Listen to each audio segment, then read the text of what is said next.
but helping them find their own voice is something that works well in any of these personal statements. The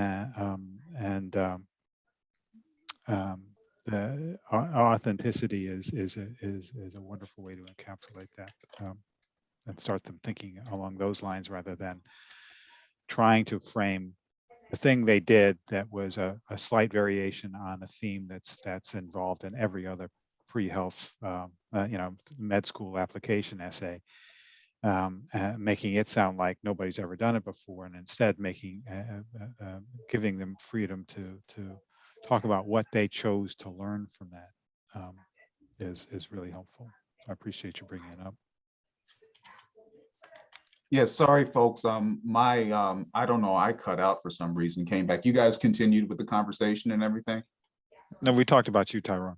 Oh, You were so moved by my declaration. Oh, no. There was two things that both of you guys were talking about, and I think David was probably on the tail end of commenting on it. I mean, when Khadijah began, I mean, students are driven by that whole thing to be individuated. They want to set themselves out from the crowd.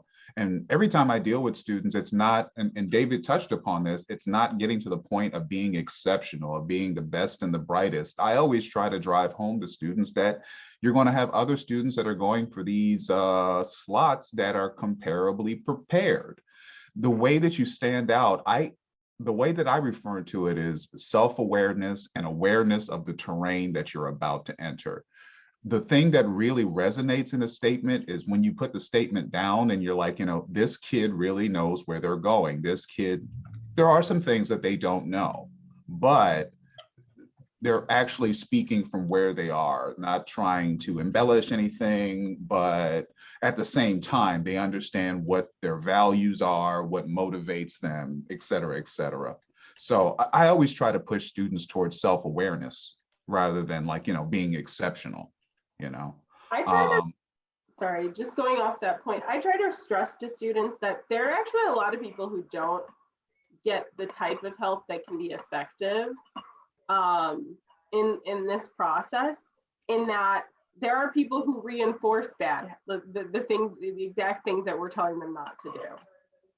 There are private companies that are taking their money and telling them to do exactly what we're telling them not to do.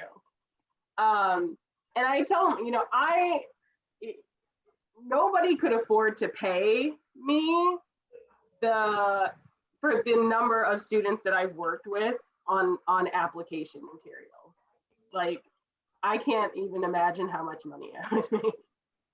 And a large part of that is we see so many of them, admissions sees so many of these application essays that I can read. I tell students all the time, I can tell when you're not being authentic. I can read in here when you're desperate for me to like you. And the most successful candidates are the ones who, honestly, some of them, at least for law school application, decided last minute that this is what they wanted to do, because I won't say completely last minute, but in terms of they haven't spent their entire lives trying to frame this essay. They have been out there living their lives, doing interesting things and experiencing the world around them and exploring what they're passionate about and trying to figure out why they're passionate about it. And the success comes from just having a conversation through an essay about what that looks like for them. So that sense of authenticity is really, really clear to people who read thousands of these every day. For someone who might read maybe tens over the course of their career, it's definitely not always apparent that the advice that you're offering people is not simply anecdotal. Yeah. And so that's why I try to warn them, there are people who love you and who want to read your essay, or you give it to a professor of something that's not related to what you'd like to do. And the advice that you may be getting, it may not always be productive. So it is important to seek out support from people who have experience reading your specific type of essay, because sometimes there are nuances to them. Like you wouldn't, like a lot of professors will offer guidance as if they're applying to a PhD program when they're applying to a JD program. And so they're like, well, I need to talk about my research. And I was like, but you're supposed to be talking about, but you're talking about the death of your father and how that impacted you in some way. And you're like, but how do I fit in my research? I'm like, Right. You don't, if you want it to be relevant. And so sometimes the guidance that they're receiving, even when it comes at a monetary cost, is not the best guidance they could be getting. And so there are a lot of candidates out there who will be submitting those applications. So a sign of a very mature application is someone who can take these techniques and individualize them in a way that you become a human and not another, oh, it's another JD applicant. Oh, it's another, another person who really wants to be in this program. And they just seem really desperate to be a part of this program through their application essay. But this is someone who's here to tell me a little bit about themselves in a way that leaves me wanting more, not needing more. DJ, I wanted to follow up. There's what you touched upon is one of the more subtle versions of inequity that persist in this. There is this notion that if you don't have the right kinds of activities, I'm thinking particularly pre-health, pre-med, if you don't have the right kinds of activities, then you don't have a chance. And a lot of the work when I have the opportunity to work with somebody who's coming from an under-resourced background, the most effective thing I can do for them is explain to them how what they've had to do. If you've had to tend bar in order to pay for college, I'm going to talk to you about what you learned while tending bar and how that applies to the qualities that the med school admissions committees want to see. I'm going to talk about how your shift boss at Starbucks might say wonderful things about you, being a great team player, steady under pressure, and great with the newbies, and know that they're talking about stuff that med school admissions committees want to see in a future physician. And this idea that there's this triage list of activities from best to worst is problematic in all kinds of reasons, not just because it obscures the voices of individuals, but it makes some people who have wonderful qualities think they don't have wonderful qualities. Absolutely. Definitely saw that, like working in the undergraduate admissions office here on campus, where students felt like, oh, I only had a part-time job, or I was only a caregiver, or, I didn't have time to pursue that. Like you said, that self-awareness piece, tying back to like values, and, what it is that they don't know, but, are hungry for, or, are desiring to pursue or to achieve. Those are the essays that stand out. When students really like take stock of who they are, and he said, where they're at, and it's very clear on where they're going. I think that's the common thread kind of amongst personal statements, is that piece for sure. Yeah, the one thing I would want to add, I would first of all want to say thanks for the comments. Yeah, I would definitely encourage what David said. Try to go outside of your academic experiences and try to think about, you can learn in a lot of other environments. And if you're doing a personal statement and say, for example, you do draw on something like, your experience bartending, that's a little bit refreshing because it's showing how you created meaning out of an experience that's not academic, that's not rated on a grading scale from A to E or what have you. So I would doubly encourage that. And that's what I try to do when I do work with students, is try to get at the deeper learning that was in possibly non-academic experiences. So I really do encourage students, yes, you can learn in the classroom, but you can learn outside of it, and you get the structure for your reader, what you actually got out of that. So I think something like a bartending could be powerful.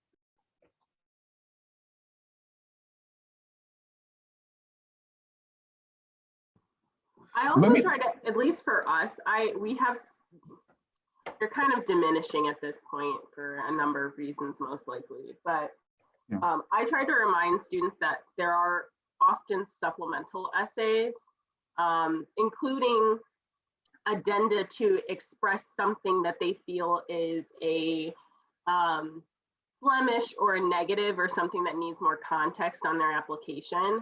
So I try to remind them to think more holistically about their application and remind them that the application is your essay, or it, is your interview. So everything doesn't have to be in the personal statement. One person is reading the entire application at a time. So you want to remember that, if you had just some, I don't want to diminish anyone's research project or thesis topic, but like your thesis topic doesn't need to be in your personal statement. It's on your resume. Like, unless you're exploring how you went about your research, or you had some experiential process in immersing yourself to better understand your research subject matter. If there's a why law essay or a why Michigan Law School or why UC Berkeley or UCLA, then keep in mind that you have that space to talk about that subject. So don't overwhelm your personal statement by trying to ensure every topic that you've ever wanted admissions to know about you is in one place. So I tend to approach it by saying, let's think about all of your essays and all of your application components. And create a list of everything you want admissions to know about you, and then figure out how can we compartmentalize those in a way that makes sense thematically, but may also be present somewhere else in your application, not necessarily in the personal statement. And sometimes that offers some release where they're like, okay, I really wanted to talk about this non-academic experience that I had, but I also really wanted to talk to them about why this program is really important to me. So, okay, well, we'll put that in your why law essay. And then you wanted to talk about your social identity or why diversity is important to you. We'll put this in your diversity essay. And then you have this space in your personal statement to talk about, a personal challenge that you felt really highlighted, how you problem solve or how you overcome adversity in some way. Or sometimes we actually realize that the subject matter can be switched or altered or reversed. And actually the subject they thought they wanted to talk about in their personal statement may be a better supplement, or a supplement topic may actually be a more personal story to themselves. And so it may be best placed in a personal statement. Or some academic difficulty or difficulty with a standardized test doesn't need to define you in your personal statement. Let's put that in an addendum. So I think it's important for them to think about their application beyond the personal statement, because for a lot of them, they feel a lot of this pressure that everything that they want to tell this admissions officer is in this personal statement. And I try to remind them that no, the application is everything that you're telling them. Good point. Yeah, the application is much more than the personal statement. The personal statement is like, kind of like, the main document that pulls everything together, but there is a lot, much more. I always suggest to students, like, if the resume says it, why are you repeating it in the statement, unless you're going a little bit deeper? Khadijah, you brought up something that I sometimes get in personal statements, and Sarah may have gotten it also. You kind of touched on it by going to the addendum.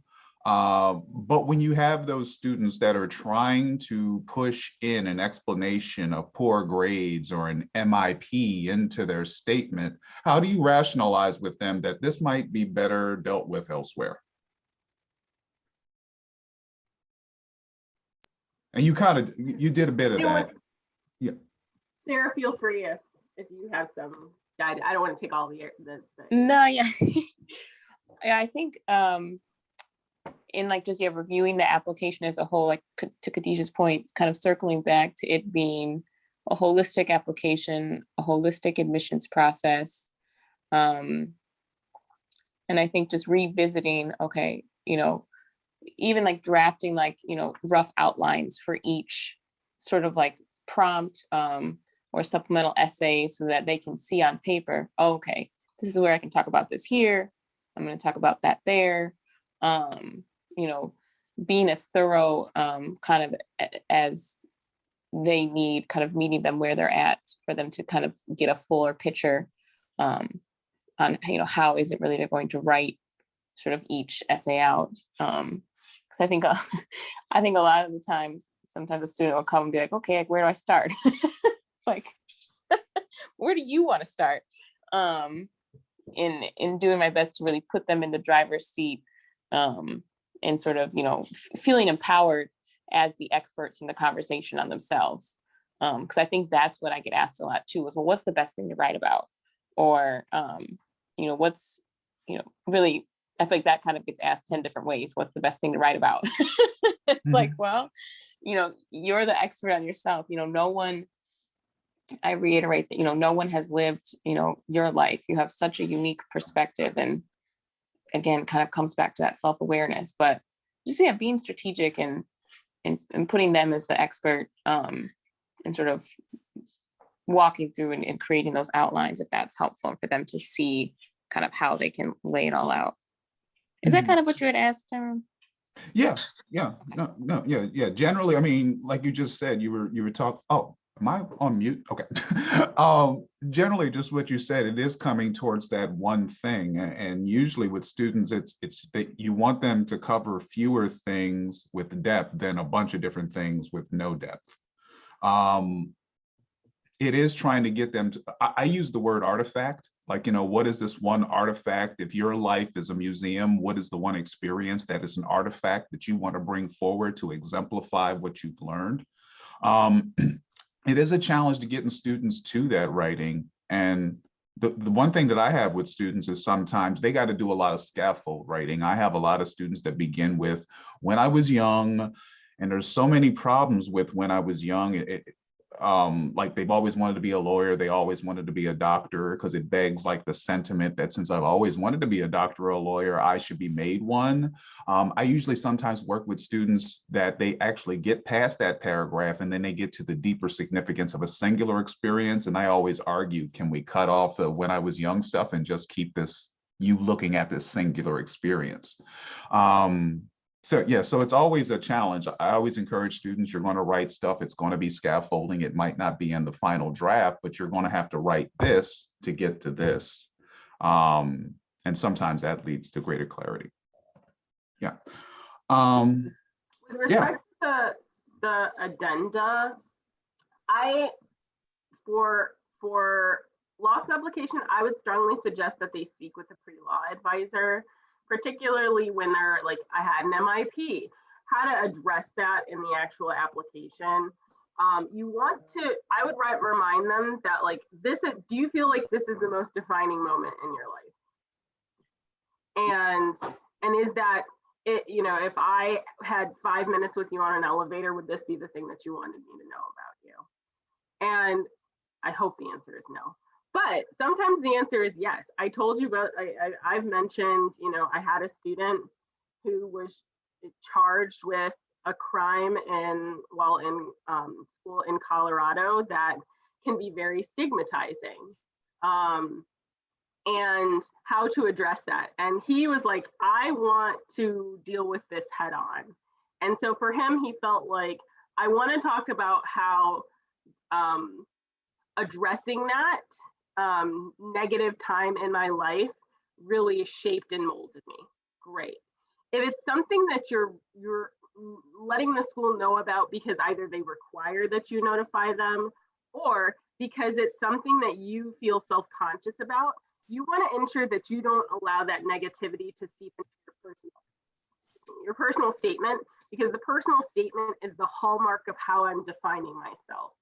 So the addenda are cut and dry, usually no longer than a page, often a paragraph, explanation about something that you feel needs more information or context, or is not necessarily the most positive aspect of you, but you still want to control the narrative there.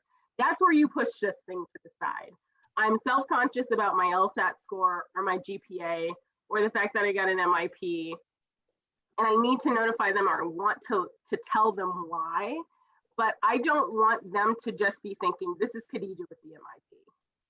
So unless you are exploring in depth where, where that story went or how that happened. I've had people who talked about having like being neurodiverse or talking about a learning disability, and they wanted to talk about how they worked through that in an academic context, and how they learned more about their, themselves and their own processing and how that was a challenge.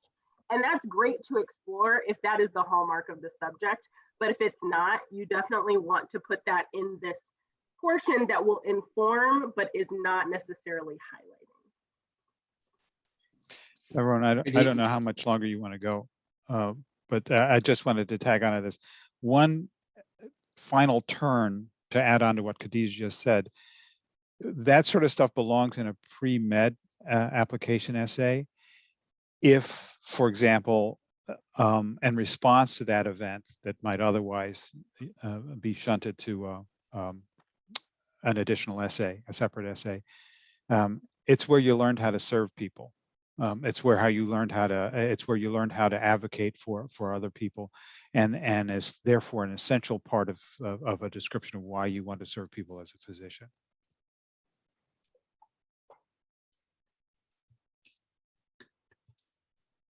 Yeah.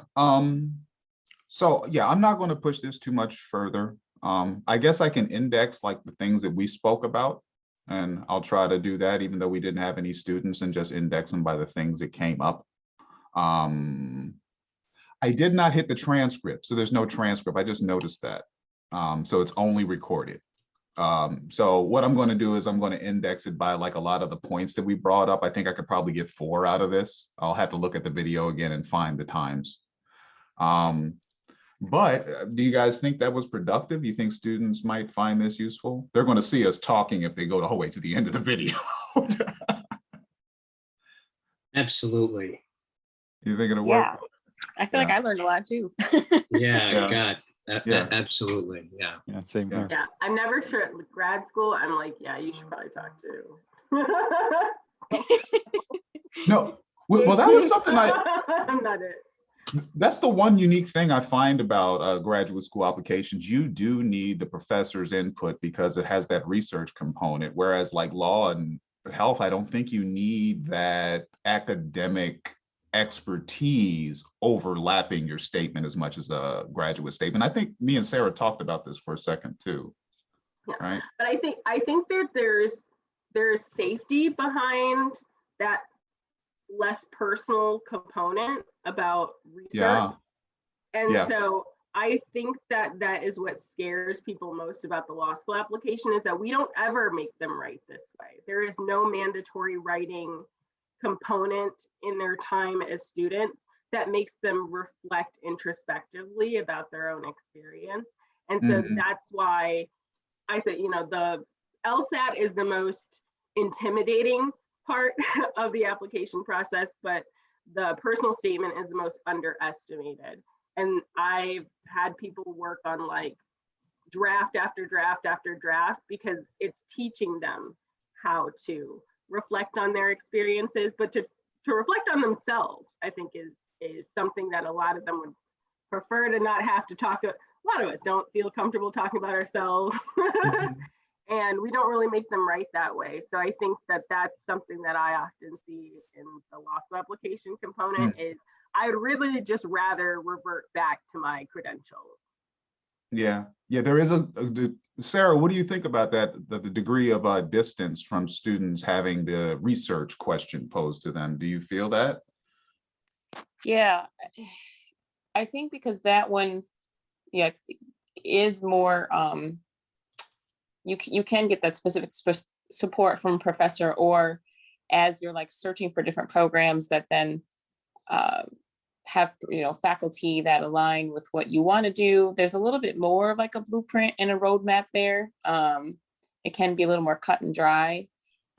So it is, it can be like a challenging sort of exercise to like really unpack with the student, but why this topic got to be, anything you could have chosen in the world, what is it about this particular, research topic? So taking time to really reflect in that sense, because they'll be put under fire for it. So they definitely want to make sure that, you know, they're gonna live and die on this hill. And I mean, it could change as, you know, they get somewhere and they meet with an advisor, but I feel like it'd still be pretty close, you know, to what they speak of in that essay. Okay. All right. All right. Thank you. Thank you. So since we didn't have any students, I want to give everybody back 20 minutes. Thank you so much. I will index this and do my best. We might try this again. I don't know. We all have, you know, summer orientation duties, but I can understand how the volume is probably increased with Brent gone and everything for Khadijah, and then the lower numbers for pre-health. It's just a hope that this might take some of the weight off of you guys, but with no students showing up today, I'm like, oh God, no. Is it working? You know, Tyrone, also, you know, there are, of course, in addition to the graduate school opportunities, students are applying to so many things at Michigan, whether it be majors and other things in which they need to share themselves. So, you know, I think offering something like this near the beginning of the year would be very helpful to students. That's a good point.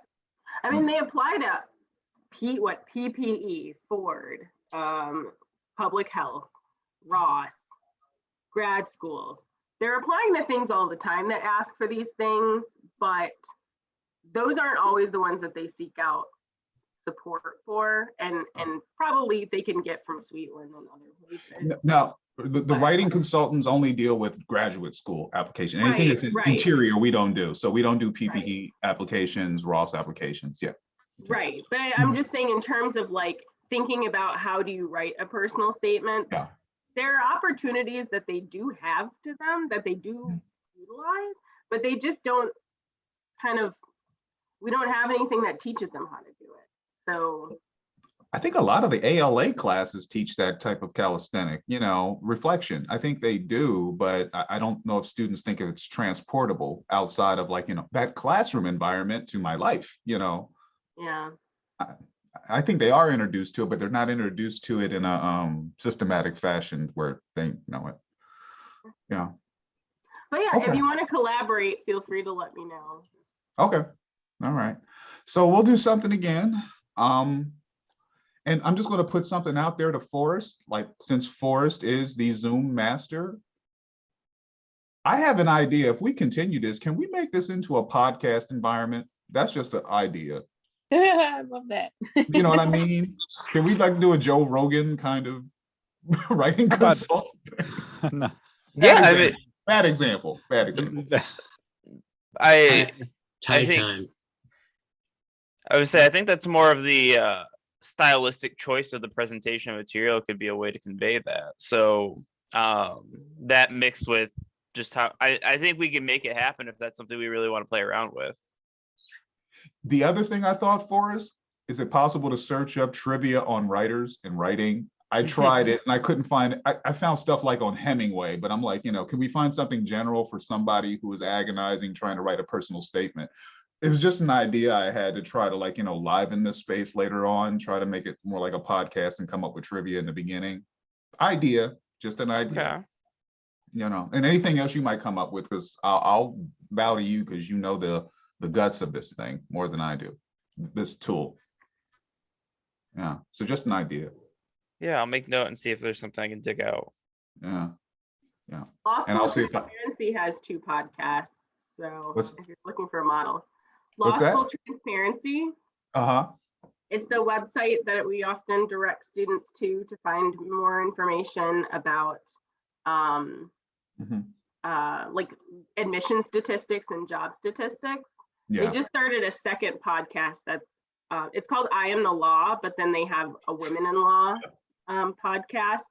And basically each one is just them interviewing someone from a different area of practice. So if you're just interested.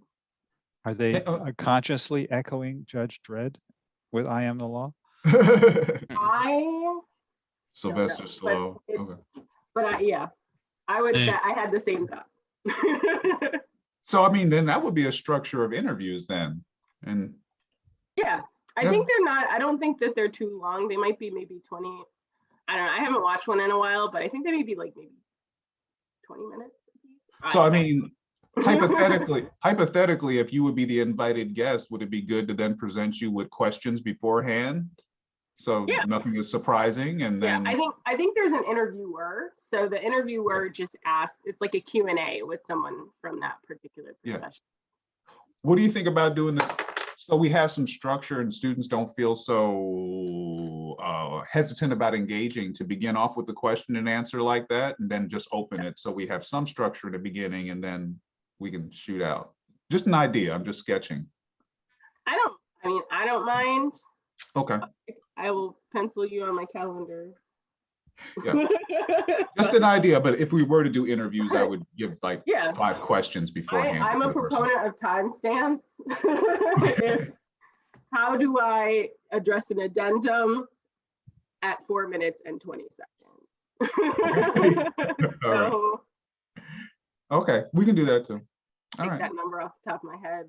There's no underlying. okay. All right, I just want to thank everybody for showing up. No students showed up, but hey, we don't know. That might change in the future, but we'll do it Yeah. again, but no dates set.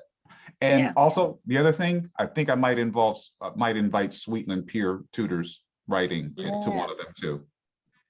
Yeah, More the merrier. okay, all right. But thank you, everybody, and I'm sorry no students showed up, but thank you so much. Enjoyed it.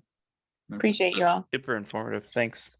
Thank you, Tyrone, and You're welcome. everybody. Yeah, thank you. Bye-bye.